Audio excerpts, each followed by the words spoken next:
Hello, welcome to the Midnight Hymn podcast. This is a very special episode where we decided to pivot at the last minute and talk about a non-Virgin Black song starring a Virgin Black member, however. And it dropped a couple days ago, and we heard it, and we can't, in good conscience, just skate by this. This is profound, and I think. Yes, so we have to talk about it. We'll get back to Virgin Black stuff next time. But we are talking about Spiine, and we are talking about a particular song that has a particular name that I'm not going to attempt to pronounce. I'm going to make Ryan pronounce it. I believe it's Myroblysiia. So that's I don't know for certain, but that's how I pronounce it. So it's a pretty cool song. Nice. And can you remind me which Virgin Black member is involved with this? So this is Seska, the guitarist. The founder of Virgin Black, Seska, and I believe she founded Spiine as well. Her and Zen certainly forming a potent duo. So, that's awesome. Zen had just left Ne Obliviscaris, so that was a big announcement in the industry, and so this debut of Spiine came out. It's been in the works now for about 3 years, so everyone's been waiting with bated breath, and it finally dropped. Yeah, and it was a heavy drop. Let me tell you. Wow. Okay, so we've all just listened to it. I am going to implore anyone watching this, pause this, open another tab, or go to the link in the description, listen to it, watch it, come back, because we're talking about this holistically. One thing we've learned from analysis of Virgin Black is that there is very purposeful depth and layers that, if you look for them, you're going to find them. So we're going to be getting into all aspects, from the visual, the music, the graphics, whatever there is to talk about. We like digging into that. Yeah, I would imagine most people that stumble across this podcast have already watched the video, and or have watched it probably multiple times. I'm probably on my 10th watch at this stage. Great. Yeah. So where do we want to start? There's so much to dig into. Ryan, you in our show notes have a lot of stuff to say about like particular time points. So maybe that's a good place to start, is just like sort of a breakdown of the structure of the song. Well, I mean, maybe we ought to bring up Butoh. I mean, I know Seska kind of educated the audience when they announced, so they kind of explained Butoh, but I'd never heard of it. I don't know, had either of you guys ever heard of Butoh? No, this is the first time. I had heard of it. I don't know if I've ever actually witnessed it. Yeah. Well, I not only heard of it, witnessed it. It was pretty amazing. And that's what's so cool, I think, is the visual component. I mean, it just brings so much, like a whole nother dimension to the experience of Spiine. So I'm so glad the debut had this. I know there's a number of consumers out there that are like, man, we need more. And so I just want to do a shout out that the best way to help make that a possibility is to buy, the album on Bandcamp and support Seska and Zen. They finance this all on their own. So I mean, they probably go into debt, for this. So this is not a the cheap least we production. could do is reciprocate. Yeah. One of the notes I have is I'm just blown away by the production value, the cinematography, the direction, everything is just so top notch. Yeah, the dancing is very fluid and very beautiful in the way that they go for that length of time. So I'm gonna be really lame, and I'm gonna read a Wikipedia definition of Butoh. It is a form of Japanese dance theater that encompasses a diverse range of activities, techniques, and motivations for dance, performance, or movement. Following World War II, Butoh arose in 1959 through collaborations between its two key founders. Common features of the art form include playful and grotesque imagery, taboo topics, and extreme or absurd environments. It is traditionally performed in white body makeup with slow, hyper-controlled motion. And anyone familiar with either of the founders of this band, I think, are going to understand how this just fits perfectly into the genre and the moods they're trying to evoke, right? Yeah, exactly. Yeah, so I know personally from my my experience with Virgin Black, and their very like clearly stated goal of blending two things, right? The name Virgin Black is supposed to be evocative of these two supposedly conflicting things coming into resonance in some way, and that is what we're witnessing here. I think another thing I just kind of want to. I say get out of the way because it involves reading, but I do think it's important to like fully understand and appreciate what's going on here. So the song title, now I am going out on a slightly bit of a limb here. I am assuming that it's derived from Myroblysiia, which is... it is. Okay. It is a sort of Byzantine Greek or Catholic thing having to do with... an aromatic liquid with healing properties or holy water, but it's also known as the odor of sanctity, and this is something that is purported to have come from saints. So a saint dies, and they have this heavenly smell to them, or from their wounds, there is this smell that emanates. And so it is very much, the odor of sanctity is, to me, seems like the theme of this particular song. And specifically how it relates to, a saint, whatever a saint is. And I think when we get through more of the lyrical analysis, we'll see where that's derived from. So I've been talking a lot. Eric, can you tell us a little bit about what's happening musically throughout the different phases of the song? Yeah, so I'm not sure exactly what key it's in, but it's definitely, hovering around a minor tone. And throughout, you'll hear this piano notes go from A down to probably A flat. Like it's only a semitone of difference, and which is this, at least in Western music, that's kind of the smallest interval, which really gives that sense of unease and creates that tense atmosphere right from the beginning. You have kind of that in the background and kind of like a guitar with kind of like a echo or a slapback on it, so it's like gives you that sense that something is coming. This tense situation, or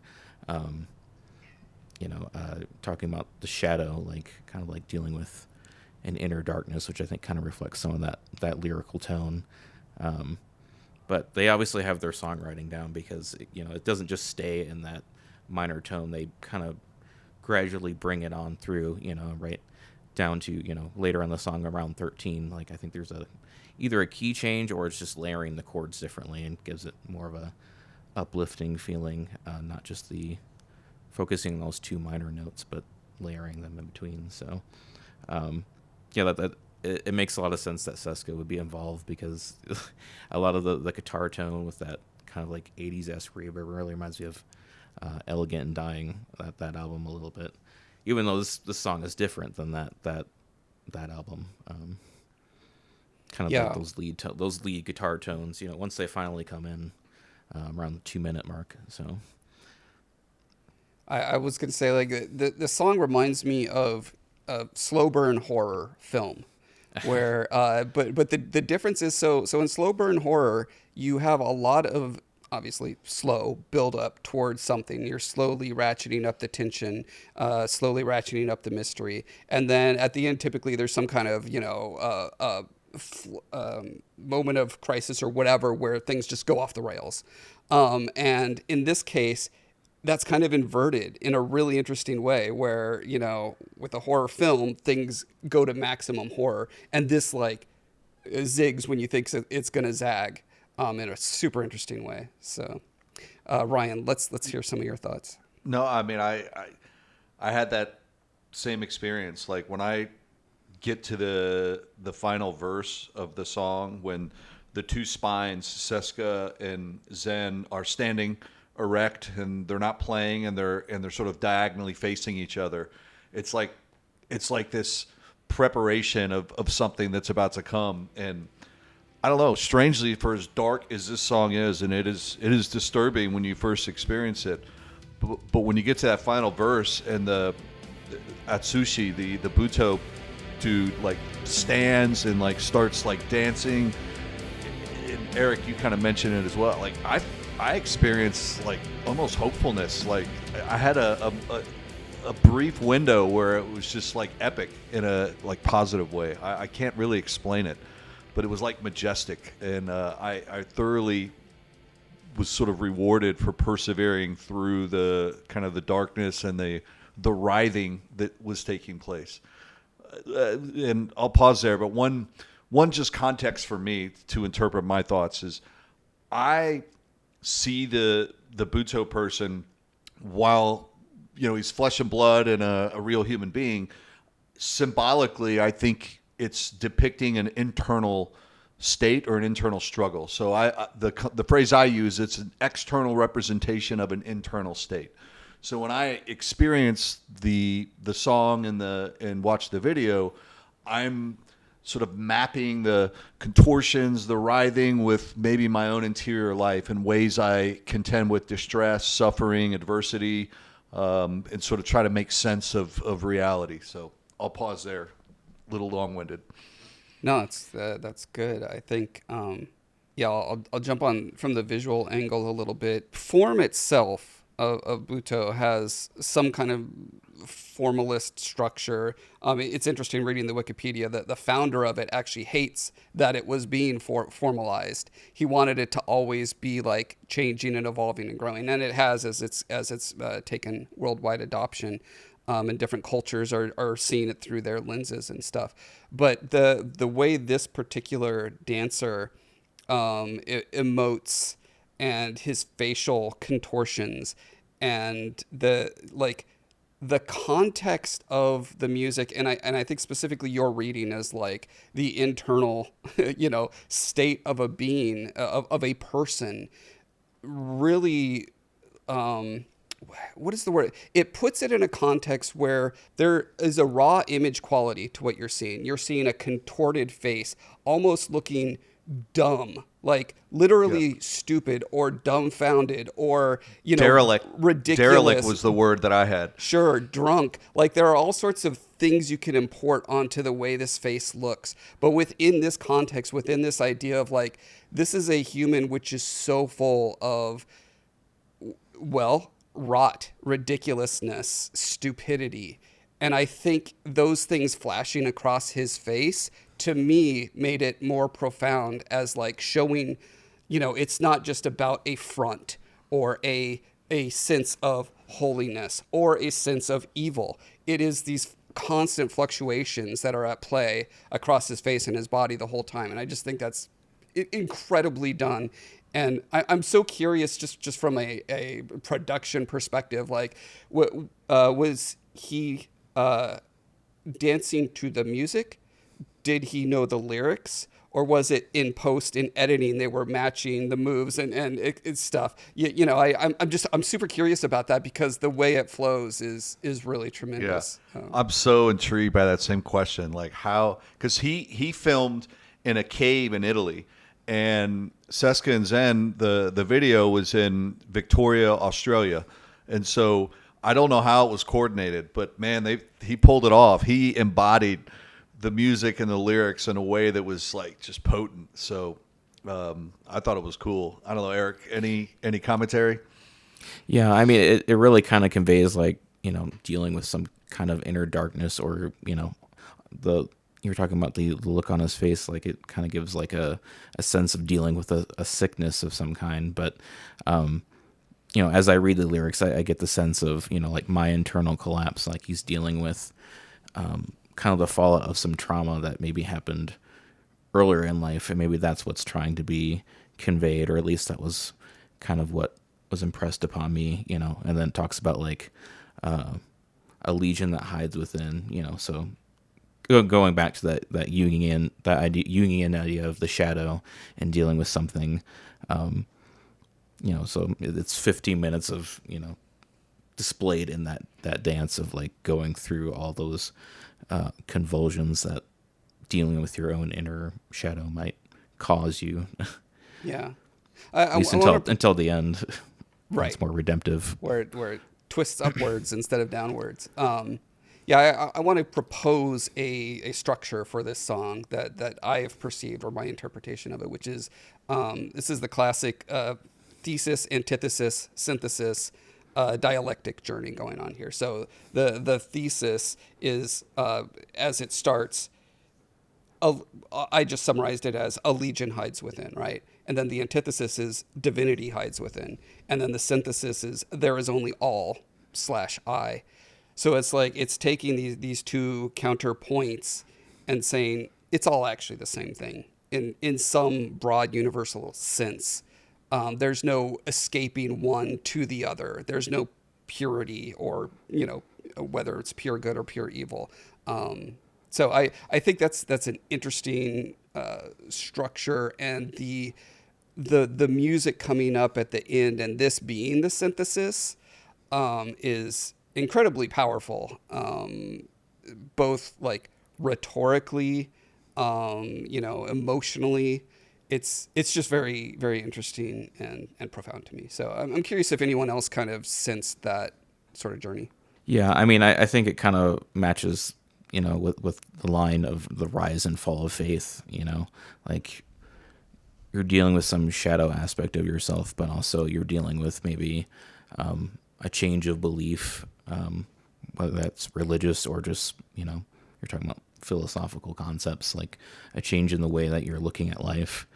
And, sometimes that can be traumatic in itself and creating a tension with you. And like, for the first, 12, 13 minutes, it's just pure engulfment, like, with the guitars and everything. That's kind of that sense of, tension and doom that you're trying to overcome in a sense. Yeah, quick note for anyone watching, we will post the lyrics in the description. So. Yeah, and the lyrics are available on Bandcamp. So I had a hard time figuring that out, but they're out there. No, I like your structure, Josh. I think thesis, antithesis, synthesis is a kind of interesting way.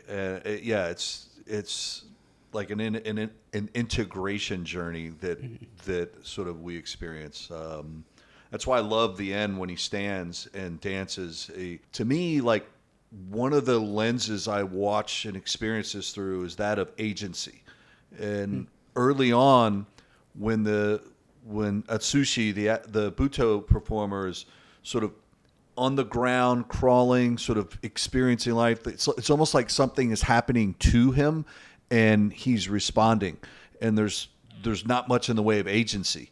But as the video progresses, if you watch, you start to see stages of agency at play towards the end, and it's about sort of getting from this fetal position and standing, being able to stand on your own. And so towards the end, there seems to be the maximum degree of agency where it's more cooperation of sorts, and I just think that's cool.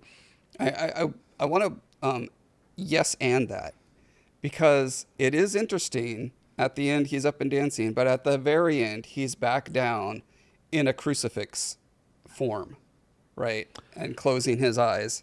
And to that idea of like the mythical like Christ archetype is the fully empowered I, right? It is saying, I am so powerful, I can literally do anything.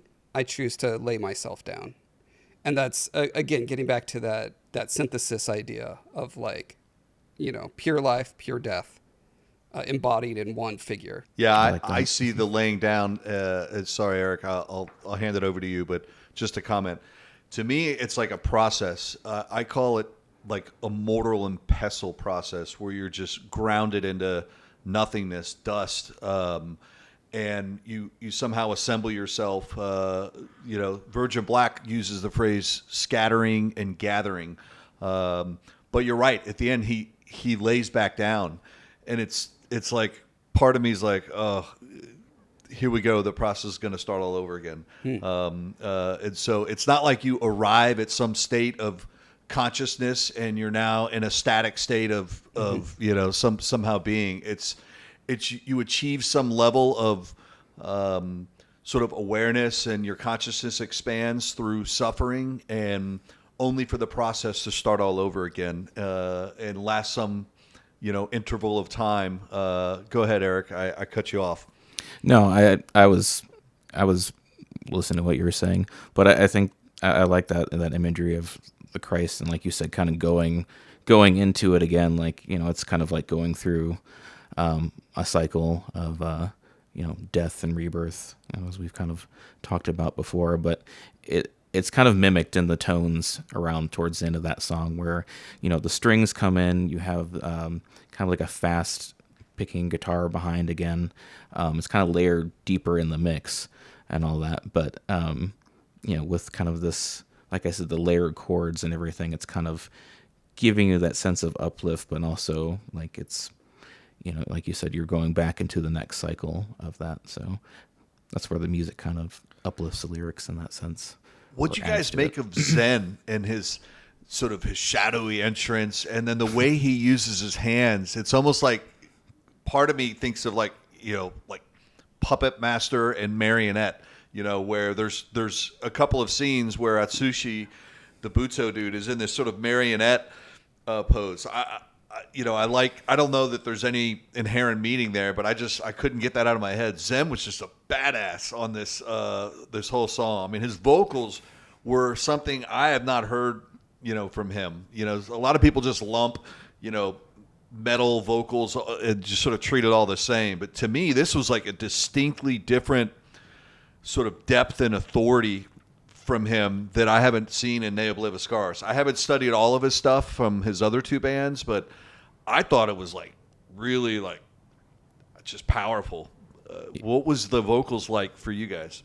Yeah, his death metal vocals is super impressive. I mean, I've been trying over the years, like through bands and my own music, to like develop different kinds of, I don't know, screams or whatever. But like that, his level of depth with his death metal girl, like there's no way I can get that low. So it's very impressive.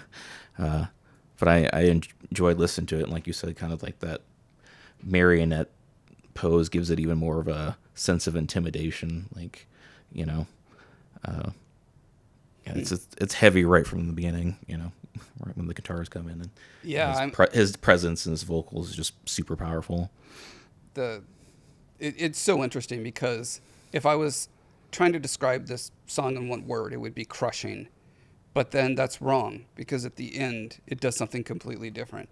But like that first, 80, 90% of the song is absolutely crushing. And a big part of it is just that wall of sonic vocal. And it's so monotonous in a sense that it kind of becomes this hypnotic bed of, I don't know how to describe it, but it carries this hypnotic quality to it for me, especially the first time I listened to it without the lyrics. And, it was 100% just like, what is coming into my eyes and ears.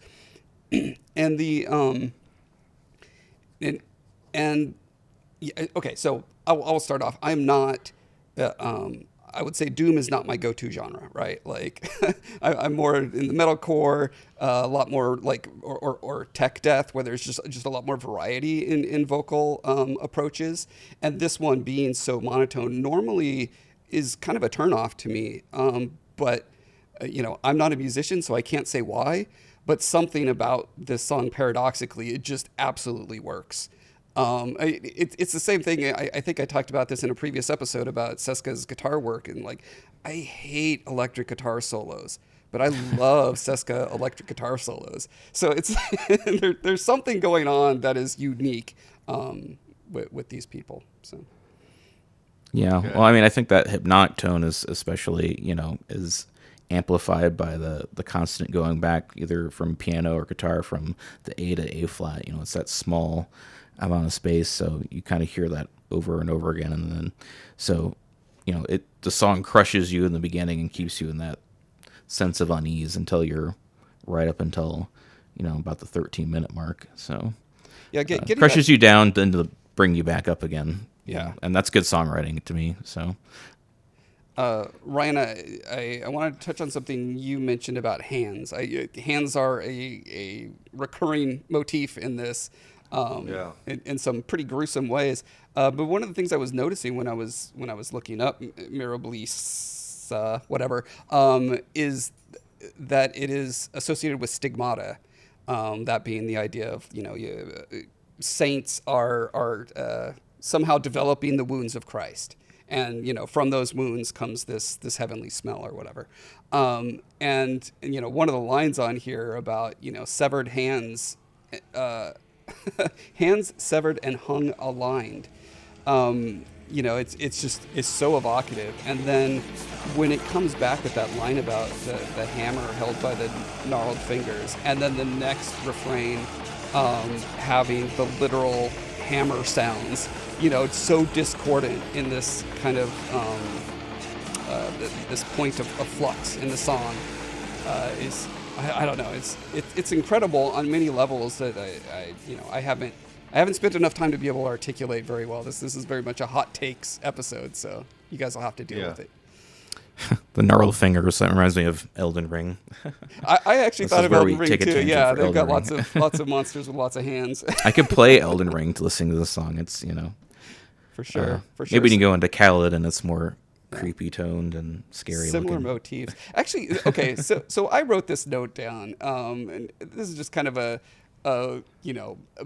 maybe too biographical, but okay. Here's my perception of dark and gory lyrics that I loved as a youth, which is that they were pretty much employed just as an aesthetic.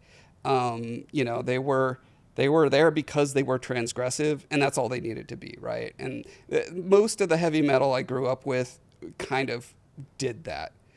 And I might be completely being too uncharitable. Maybe if I went back and deep dove into, Cannibal Corpse or whoever, mortification in the same way that that we're doing here, maybe I would find some whatever. But I will say, what we're seeing here, what we see with Virgin Black and what we're seeing here is very much a deft employing of these dark and gory images in ways that actually point to something. They're, you know what I mean? They're doing something with it, not just saying, oh, think about this cool, gross thing, So because they're pointing to something beyond the images themselves, that's what elevates this kind of music for me. Yeah, I don't ever experience any sort of randomness or vanity to Seska, Rowan, or Zen. They're all three very intentional, very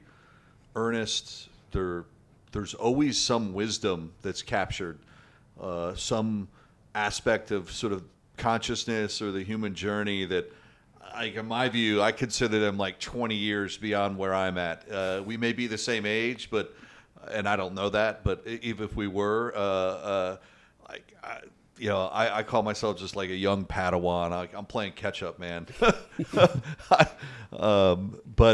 But yeah, I think that's cool. That's why I enjoy all their songs. This whole album, honestly, I'm a little nervous. I feel like a little scaredy cat, frankly. We just got a taste, and it was Myroblysiia, which, odor of sanctity. But as you follow the rest of the songs, Glacial, Oubliette, which is like a French dungeon. Oubliette, yeah. Embarrassing. And then Writhe, I don't know, man. I'm do I have what it takes to really engross and engage myself in this? So, is Zen the main songwriter then, or do they both write or lyrics rather? I don't know the answer to that. I'm going to assume it's Seska, but I have no basis for that other than she's a very creative mind, and I think she founded Spiine. I don't know that though. I don't want to start rumors, but gotcha. Well, we've now become a tea spilling podcast here, ladies and gentlemen. Yeah. No, we're happy to hear correction on that. I think the lyrics were credited to just Spiine. So I would guess there's some amount of back and forth. With it's probably both because the whole premise, two spines, one purpose. So, Ryan, can we go through your notes where you're talking about particular moments in this song? Because I would love to if we are given the grace to do so, show some imagery or video footage of the song at some of these points to kind of give a structure to what we're perceiving, right? Yeah, I mean, so sort of stage one, you have this writhing figure on the floor, and he gets to this semi-standing stage where he reaches this state of suspension where he's upside down on his back, and so like if you go from like 427 to 450 is sort of this suspended stage where if you look at his toes and his hands, like there's so much exertion going on inside of him. And he reaches this pose where, you know, his neck's down and he does like a backward somersault. I thought that was cool. It ends and the music sort of stops. So in my mind, there's sort of a transition out of stage one into stage two. And lyrically, you know, you shift to the second verse. Mm-hmm. But at 520 is when he finally stands for the first time. But if you notice his pose, it's this marionette type pose. And of course you got Zen with his hands. And so he graduates from like kindergarten to elementary school and now he's standing, but he still has all this stuff happening to him, you know, like these jolts, as if there's this battle sort of warring inside. And then you start to get to this, you could start to see volition in my mind, which sounds odd to say, but I don't know, I can't get over that theme. I'm like fixated with that. Whereas instead of something being done to him and he just sort of spasmodically reacts, when you sort of get to that 520 stage, you start to see an element of like he's engaging with something. There's a glimpse of like cooperation where, you know, it's both the legion and the real sort of self emerging. And then you get into the lyrics of the word crux and cripple and futility. Crux meaning a puzzling or difficult problem, an unsolved question. I don't know, I'll pause. I don't want to ramble for 20 minutes, but there is another stage I'll comment on. I do want to hear from you guys, though, on maybe that, what I call stage one, to the point where he stands and, you know, he's got the cloth wrapped around his head. Anything stand out for you all?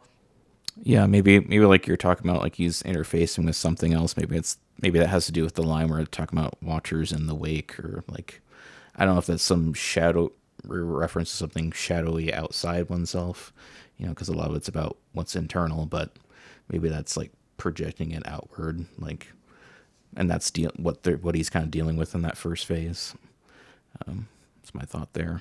Yeah, I think the sort of phases that you can read onto it by taking the text of the song and the movements of the music, you know, I would assume very purposefully edited in such a way to, you know, evoke both at the same time, that there seem to be like these discordant inflection points where it's like, this block of lyrics, essentially, this has been established about this, whatever it is, this inner being. It could be a representation of you, the individual, or, you know, consciousness as a whole. Who knows, right? You can read it lots of different ways.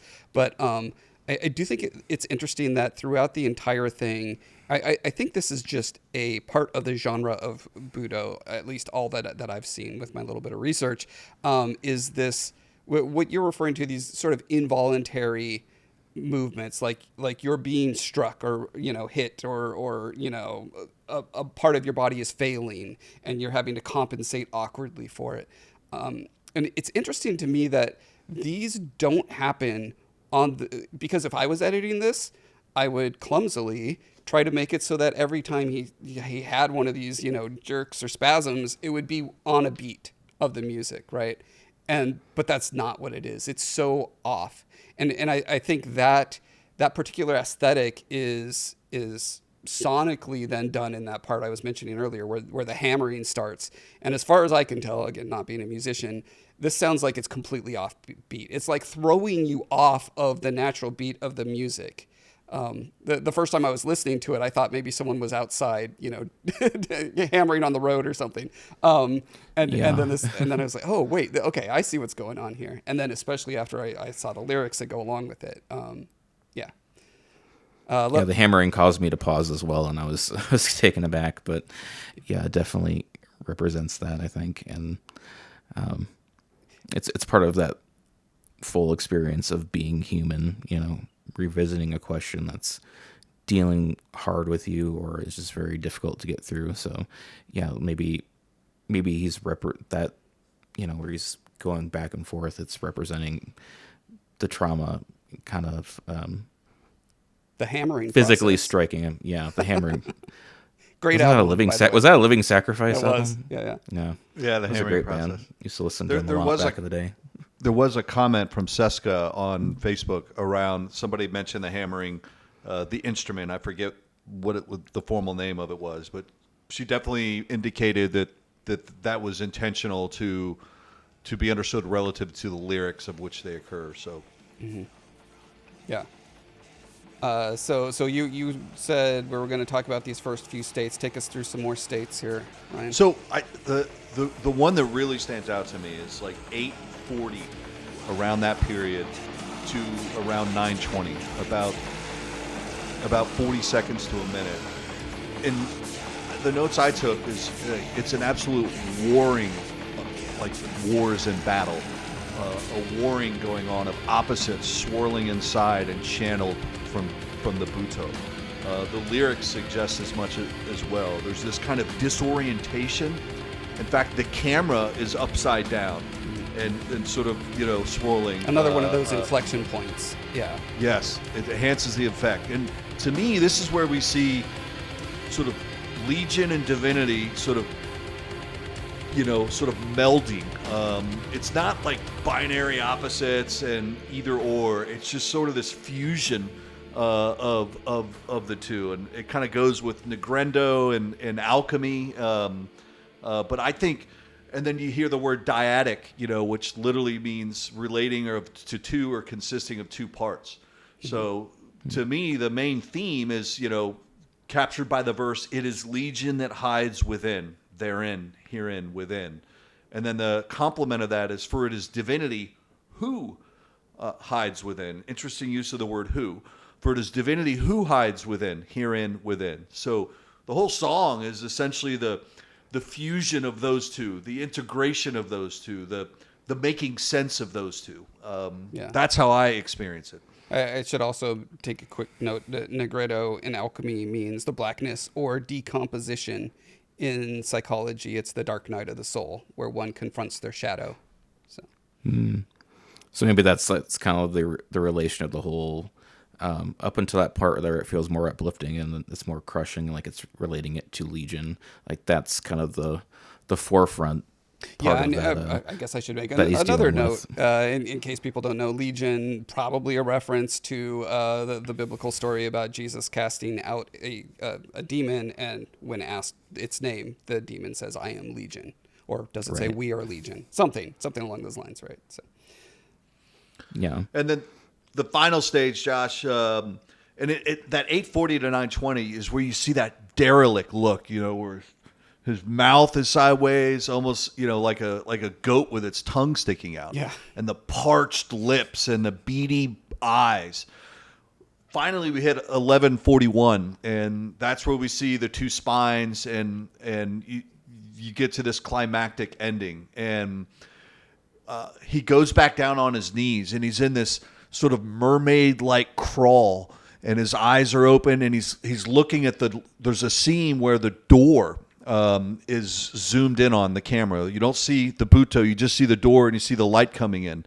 And then it shifts over to the Butoh dude, and he's on the ground, and he's holding himself up, and you had this look of like, it's like a crawl and this internal posture towards this light, and there's like wonder, anticipation on his face, and then his eyes shut, which to me is like this final surrender. And then he stands, and now he's like in full volition, and you see this fusion and this momentary wholeness, and it's like beautiful in my mind. That's where he's really dancing and flowing, and that's the scene where I get this drop of like hope and optimism. And Eric, you used a good word. Yeah, it's much more redemptive towards the end, and you were talking about like the light on his face. It's switching his perspective maybe from the Legion side and more towards, he's looking towards some sort of divinity within himself. and that's what's giving that hopeful feeling. And then, like I said, you have the strings behind it that kind of add to that. And like the reverb, especially in that part towards the end, like it really gives me a sense of like a cathedral or a temple. It's just very spacious, and that's where one feels. I hate using the term "come to Jesus" moment, but you know what I mean. Like this that transformation of your own consciousness, which could be a totally secular thing as well, not just there is a spiritual thing. A sense of ascension of one kind or another, right? That's the feeling that I get. Right. I did want to jump back real quick. So you mentioned this briefly, Ryan, but there is that moment. Let's see, 650, where the white cloth is wrapped around the face. And yeah, I wanted to bring that up too. It seemed a little bit like a Virgin Black Easter egg, because there is that elegant and dying cover where it is like cloth wrapped around a person's face. Had no idea if that was purposeful or not, but more to what this video is doing with that sort of disrobing. What is that? What is that symbolizing? In some sense, he's going from these almost infantile type, unable to control himself. External forces are imposing themselves on him. As he gets up, that's when he's starting to remove these extraneous garments. It's almost like coming out of a diaper or coming out of a cocoon, or you know what I mean? Getting rid of extra, whatever that may be. What do you guys think about that?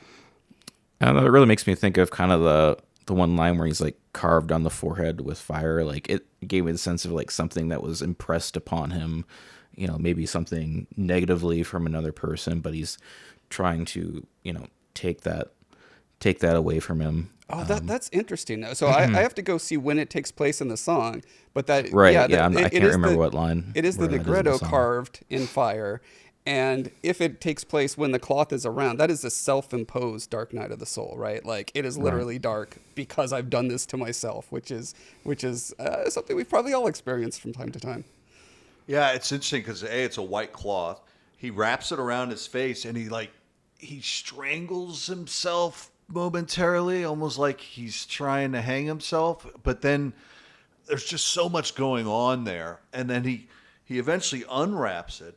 And when the phrase I had in my notes, Josh, was this: he finally reaches apocalypse. Mm-hmm. Apocalypse literally means revealing. It's despite sort of the cultural use of the word.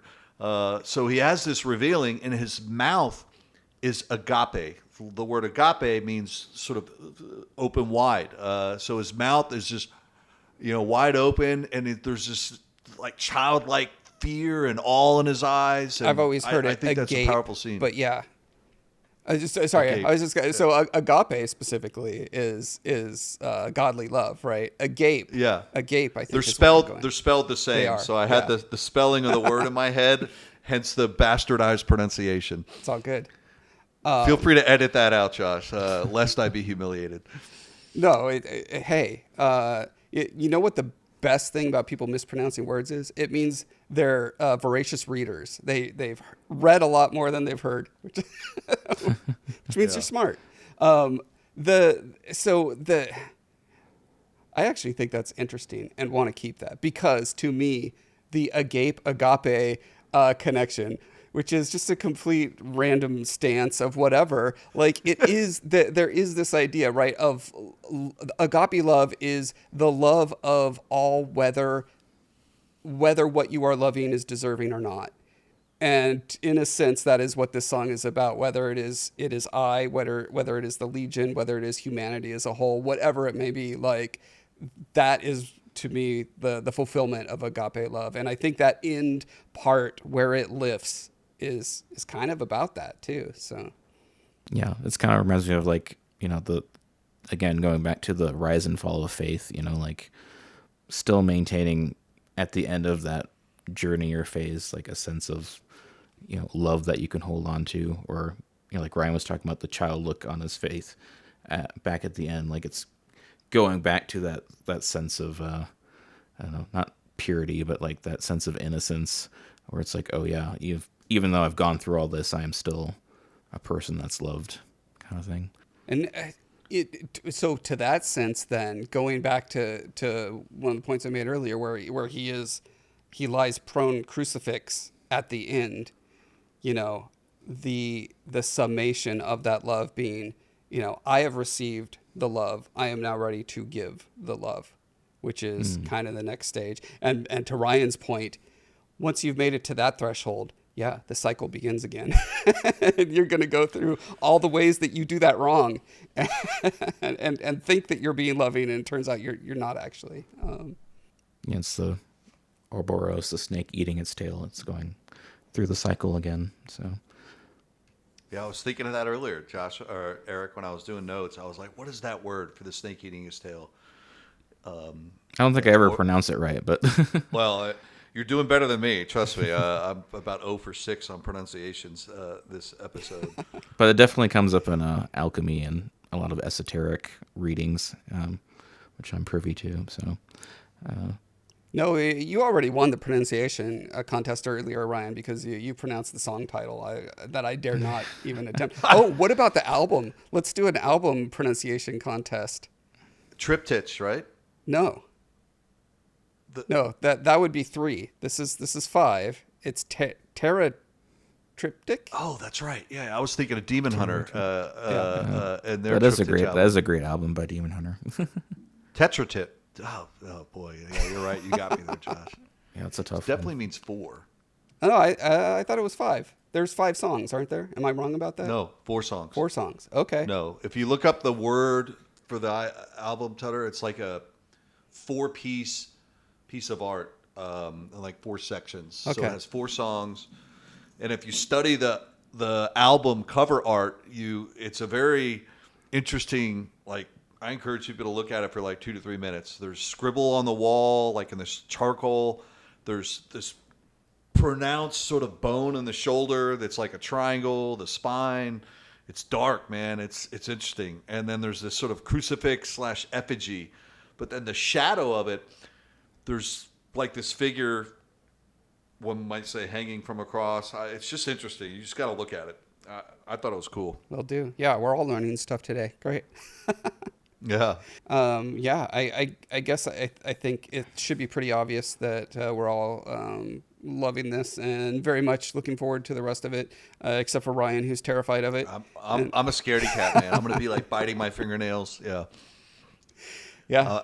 I have a teddy bear I'm going to go grab and right. Sort of have it by my side. Suck on your thumb while you listen. Yeah. My wife's got a pacifier from Amazon ordered already. So, yeah. Hey, we all got to have our comforts. Yeah. Okay. So let's go into our recommendations phase.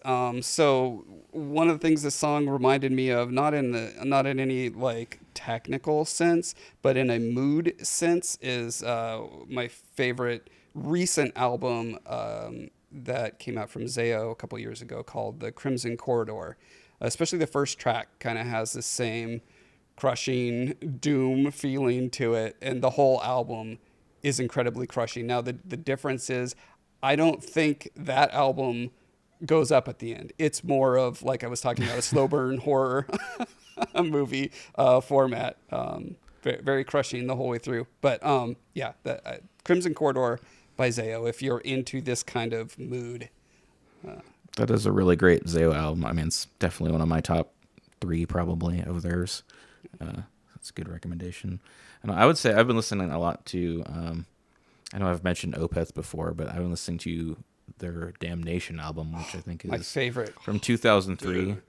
And it's so just, good. It's probably one of their least metal albums, but I mean, it's so, in terms of like, like beauty, like at the end of the song, there's a lot of beautiful passage and really sets the tone for their kind of dark atmosphere that they're kind of known for. So kind of relates to this a little bit. Nothing beats sitting out on the patio on a Friday night, having a glass of wine and having Damnation on. It's so good. Yeah.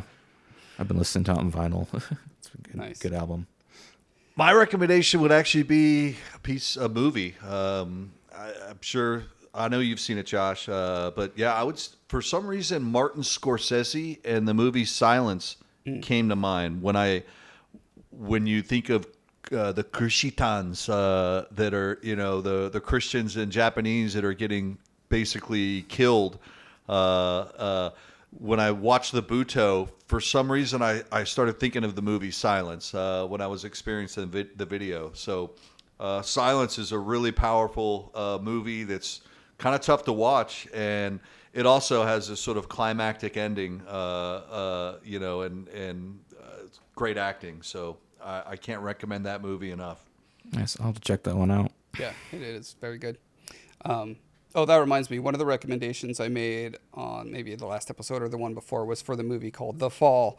And so good. Dude. Oh, you did end up seeing it? Yeah, it's kind of hard to find. It's on one particular streaming service that you can like sign up for a free month and watch it. But I'll post another link to that below because I don't think I had that last time I recommended it. I actually just saw an advertisement for a 4K version of it but you can only get it from one particular company for like $80 after shipping. They ship out of Australia, so it's a costly movie. Well. You can watch it for free on Mubi, MUBI, but then you just got to cancel after you sign up. Yeah, exactly. Okay. The Fall was outstanding, Josh. That was like top 5 movie of all time. Glad you like it. Yeah. A lot of really interesting resonances with Virgin Black. Okay, cool. I think we're good for this episode. Thanks everyone for watching. We'll be back to regular Virgin Black on the next one. I don't know, unless this album drops, and then maybe we'll have to do something. Virgin Black is so like 2008. We're Spiine, man, from here on out. No, I'm kidding. Yeah, cool. All right. Talk to you all later. See you guys.